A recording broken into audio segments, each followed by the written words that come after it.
Bonjour à tous la team OM, bienvenue sur le canal Olympien pour ce JT Actu OM de ce mercredi 19 février. Voilà, il y a quelques infos que je voudrais partager avec vous comme chaque jour. Voilà, en tous les cas, je voulais vous remercier les amis, vous êtes de plus en plus à suivre mes vidéos. Je vous en remercie très très grandement. En tous les cas, pour ceux qui ne connaissent pas les amis, pensez bien sûr à vous abonner à la chaîne YouTube du canal Olympien. Merci de partager pour ceux qui sont sur Facebook. Merci de mettre un maximum de pouces bleus pour permettre à la vidéo d'être référencée sur les plus hautes sphères de YouTube. Allez les amis, je vous propose de commencer cette actualité de l'Olympique de Marseille. Tout de suite, on y va. C'est parti avec l'Olympique de Marseille qui est pas content de la nomination de Stinat comme arbitre du match de ce week-end entre l'OM et Auxerre. Voilà, vous reconnaissez, vous rappelez des faits où Mehdi Benassia avait eu à l'époque, Stinat était le quatrième arbitre sur la touche, qui avait montré du doigt donc la pelouse à ce fameux arbitre en lui indiquant vous direz à l'arbitre principal qui avait bien faute et qui avait bien penalty. Alors il avait amplifié les choses, il avait dit que Mehdi Benassia l'avait menacé. Et donc Mehdi Benassia, comme vous connaissez, donc la sanction a été suspendue puni pendant 3 mois ferme, donc d'être donc au bord de la pelouse, etc., etc. Et là, donc l'OM se plaint cette fois-ci de cette nomination. L'équipe d'ailleurs ce matin en a fait donc un résumé. Voilà, donc Jérémy Stinat a été nommé donc arbitre. Il est le fameux arbitre, là, comme je venais de vous dire. Et l'OM donc se plaint et a écrit à la direction de l'arbitrage pour déplorer un manque de discernement et d'intelligence émotionnelle. Voilà. Comment la direction de l'arbitrage peut nommer cet arbitre, alors sachant qu'actuellement, voilà, il y a eu des récents heurts, on va dire, avec l'Olympique de Marseille. Donc l'OM trouve quand même ça un peu indécent de nommer cet arbitre. Et je trouve vraiment, sans manquer d'objectivité, je trouve que l'OM a bien raison d'avoir écrit à l'arbitrage. L'OM pense que cette nomination est inappropriée dans la situation actuelle. C'est un petit peu ce que je vous disais. Et l'OM a également aussi évoqué dans cette lettre le but refusé injustement à Balerdi contre Saint-Etienne.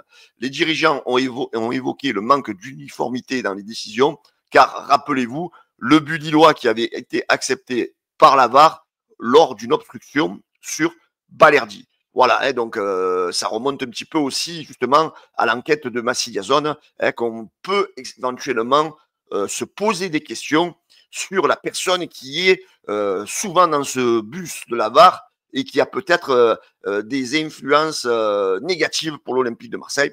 Voilà. D'ailleurs, soyez présents dès vendredi à 21h30. Je reçois sur un live avec Daniel, on reçoit Massilia-Zone, donc on reçoit la personne qui a fait l'enquête donc sur la VAR et l'arbitrage. Et on aura aussi comme invité Francky Foot, donc pour une émission qui sera très intéressante. Ça sera donc ce vendredi à 21h30. Allez, on poursuit les amis l'actualité de l'Olympique de Marseille. Vous savez que Mason Greenwood fait un super début de saison, quoi, moitié de saison avec l'Olympique de Marseille. On sait qu'il y a le Real de Madrid le suit, a priori le Paris Saint-Germain le suit. Et là, selon TransferFeed, a priori, il y aurait un autre courtisan, ça serait le Bayern de Munich qui serait à l'affût. Donc il y aurait même des émissaires de Munich qui seraient venus voir le match contre Saint-Etienne et qui auraient vu un petit peu les performances de Mason Greenwood. Alors Mason Greenwood, on sait que Paris, a priori, bon, ça a été démenti, aurait fait une offre de 75 millions d'euros, mais a priori, attention, il y aurait, comme l'indique Team Talk, il y aurait donc a fait une révélation en fait sur la clause en fait de revente de l'OM par rapport à Manchester. Alors, a priori, on parlait de 50-50% en cas d'une revente, mais a priori, Team Talk aurait parlé d'une clause évolutive. Voilà, ils disent donc que Manchester United pourrait finalement récupérer encore plus sur le futur, sur la future, pardon, excusez-moi, plus-value de Mason Greenwood. La clause négociée avec l'OM serait visiblement évolutive. Ainsi, dans le futur, les Red Devils auraient l'occasion d'acheter au club phocéen plus de pourcentage sur la value de Greenwood. En fait, voilà, le club anglais aurait la possibilité de racheter des parts de pourcentage. Voilà, donc dans ce méli-mélo, mais bon, j'espère que les dirigeants de l'OM ne vont pas le vendre, hein, parce que quand on voit un petit peu même le 50% à la revente, alors certains se satisferaient de 80 millions d'euros, les gars, mais on récupérerait que 40 millions d'euros sur un joueur qui, je pense, peut apporter plus sportivement que financièrement à l'Olympique de Marseille. Parce que je pense que, alors donnez-moi vos avis aussi, que des joueurs comme Mason Greenwood, ça fait pas mal d'années qu'on n'en a pas eu à l'Olympique de Marseille, et il serait dommage dans le projet soi-disant de l'Olympique de Marseille de vendre en fin de saison, surtout en cas de qualification en Ligue des Champions, Mason Greenwood. Donc je pense que c'est plutôt des bruits que des rumeurs réelles et concrètes.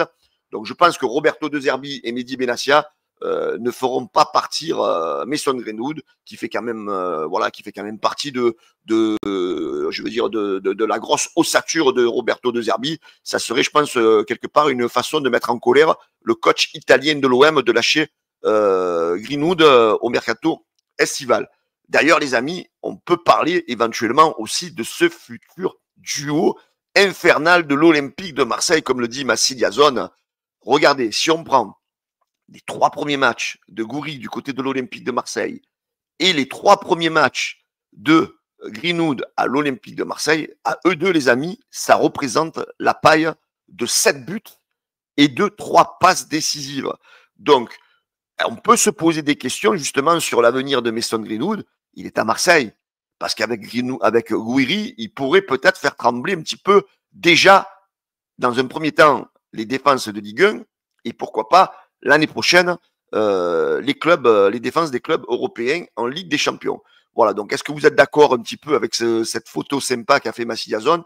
Est-ce que selon vous, le duo infernal pourrait, entre Gouiri et Greenwood pourrait devenir le duo infernal de l'Olympique de Marseille? Allez, si on reprend les amis un petit peu là, d'ailleurs Gouiri fait partie donc du meilleur attaquant du top 5 européen de la précédente journée. Voilà, hein, donc c'est quand même déjà une belle prestation, un bel honneur déjà qu'à Gouiri. Hein, il lui a pas fallu 6 mois comme certains attaquants pour prouver. Il est déjà là. Bravo, hein, quand on sait les critiques qu'il a subi, Gouiri. Je dis bravo à ses débuts du côté de l'Olympique de Marseille. Alors hier, les amis, hier c'était aux Terrasses du Port à Marseille. Gouiri, Benasser et Dedic ont signé donc des dédicaces aux supporters de l'Olympique de Marseille aux Terrasses du Port, qui a été envahi de supporters. Patience, la grosse patience des joueurs de l'Olympique de Marseille qui ont signé plein d'autographes, qui ont pris plein de photos, bravo à eux, qui ont vu un petit peu cet accueil exceptionnel des supporters de l'Olympique de Marseille. D'ailleurs, il y a tellement eu de monde, Ismaël Benasser s'est exprimé en fin de séance où il s'est excusé justement parce qu'ils n'ont pas eu le temps de contenter tout le monde. Mais il a dit pourquoi pas recommencer de telles journées pour satisfaire un petit peu la demande des fans de l'Olympique de Marseille. Les amis, donc il s'est adressé un petit peu aux médias et il a dit donc au micro de Maritima, de mes amis de Maritima, de Jack Bale et de mon ami Karim Attab, le Vélodrome, c'est très très particulier. Moi qui ai vécu des grandes soirées de Ligue des Champions à San Siro, je peux vous le confirmer. Quand on voit les supporters pousser, nous reconnaître à ce point, on a envie de tout donner pour eux. Voilà, Mister Benasser, tu le sais très bien que tu vas être poussé du stade Vélodrome et on compte sur toi pour nous donner de la joie et des victoires à notre Olympique de Marseille. Alors, pour le match d'Auxerre, les amis, vous savez que Balerdi il sera suspendu et on se demande qui pourra bien le remplacer. Et là, on a appris donc qu'a priori, les tests médicaux pour Luis Felipe sont enfin rassurants. Il pourrait enfin débuter ce week-end sous les couleurs de l'Olympique de Marseille. Le remplacement de Balerdi se jouera a priori entre Luis Felipe, entre Kondogbia et Cornelius. Voilà, donc affaire à suivre. D'ailleurs, on en parlera dans notre émission de vendredi avec Francky et avec Massi Yazone. Selon eux, qui voient donc pour remplacer Balerdi pour ce match très important du côté de Auxerre où l'OM devra enchaîner encore une victoire. Les amis, voilà, vous avez vu dans la miniature de la vidéo qu'il y avait la photo de Mbappé et la photo de Nasser El Khelaifi. Alors, c'est pas que je suis fan du PSG, les gars, c'est surtout pour faire remonter un petit peu ce qui se passe dans le football français actuellement. On a l'impression, les gars, que le Qatar est en train de trop avoir d'importance, un peu trop de partout. Et voilà, donc vous savez que l'ancien attaquant du Paris Saint-Germain, Kylian Mbappé, est en bisbise avec son ex-club, hein, à qui il réclame 55,4 millions d'euros, donc qui lui doivent. Donc Paris ne veut pas lui payer. Et donc voilà, et on sait que la FFF et a priori la LFP ont lâché Kylian Mbappé. D'ailleurs, l'avocate, je vais vous lire un petit peu ce que dit ce matin l'avocate dans l'équipe de Kylian Mbappé. Elle dit la FFF et la LFP, les deux instances qui tirent leur pouvoir d'une délégation de la puissance publique, refusent d'appliquer des textes leur permettant de sanctionner un club. Voilà. Alors moi, j'avais envie de parler de ça ce matin parce qu'on a l'impression, les gars, que le Qatar a une mainmise dans tous les domaines dans le football français et ça commence un peu à devenir inquiétant, épuisant. Voilà, quand vous voyez que la FFF et la LFP s'assoient devant le Qatar, ils font pas défendre un joueur, ils ne défendent pas un joueur français à qui ils doivent de l'argent. Tout ça pour quel critère, les amis? Parce qu'ils ont peur. Ils ont peur de quoi? Ils ont peur que le Qatar ne donne plus d'argent. Ils ont peur que le Qatar se barre de la France. Mais les amis, laissez-les partir. Laissez-les partir. Parce qu'ils ont aussi peut-être la même mise sur l'arbitrage. Alors, on a l'impression, voilà, qu'au niveau des instances du football français, FFF, LFP, direction de l'arbitrage, on a l'impression que, voilà, il y a plein de choses qui se passent. Voilà, j'accuse personne, mais c'est le ressentiment de plein de personnes. On a l'impression que ce Qatar a de plus en plus de poids, et ça fausse plein de choses. Voilà. Donc, messieurs de la FFF et de la LFP, prenez un peu vos responsabilités et allez défendre un joueur à qui son club n'a pas payé, que son club n'a pas payé. Donc, je trouve ça lamentable. Alors, on a peur de quoi? Parce que dernièrement, El Khelaifi, il a été mis en examen et que le Qatar a menacé de quitter la France, de lever des investissements, de revendre le PSG. Mais partez! On n'a pas besoin de vous. Vous savez, le football, il a existé avant le Qatar et il existera après le Qatar. Voilà. Donc, j'avais envie un petit peu de relever ce sujet. Voilà, parce que je pense qu'on en parlera sans doute avec Francky, on en parlera aussi avec Massilia Zone vendredi dans notre émission.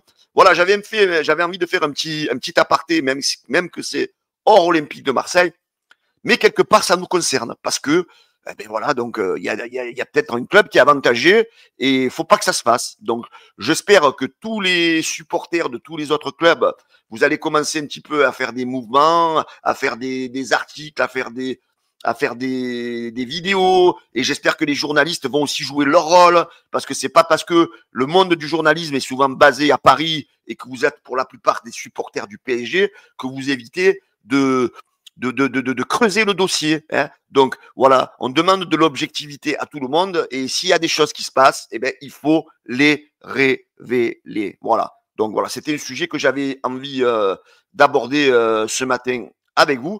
Et enfin, les amis, pour terminer ce JT Actu OM, donc je vous rappelle donc que vendredi 21 février sur la chaîne YouTube du canal Olympien à partir de 21h30, on reçoit avec Daniel Massiliazone qui va un peu nous révéler les tenants et les aboutissants de son enquête, voilà comment ils sont pris pour faire cette enquête et lâcher quand même cette grosse bombe dans l'arbitrage français.